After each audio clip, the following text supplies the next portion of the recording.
Friends, আজকে তোমাদের একটা চিলি পনিরের রেসিপি শেয়ার করব।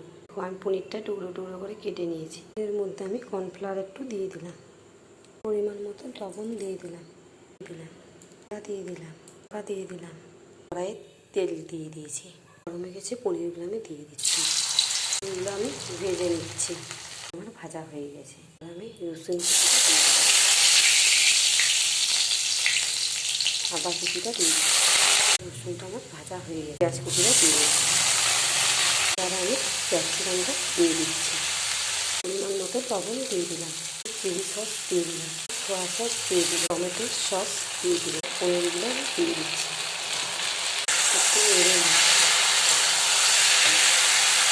নিচ্ছি, চিনি দিয়ে দিলাম, রাখা কর্নফ্লাওয়ার দিয়ে দিলাম। দেখো আমার চিলি পনির রেডি। তোমাদের চিলি পনিরের রেসিপিটা কেমন লাগলো কমেন্টে জানাবে। দেখা হচ্ছে নেক্সট ভিডিওতে। বাই।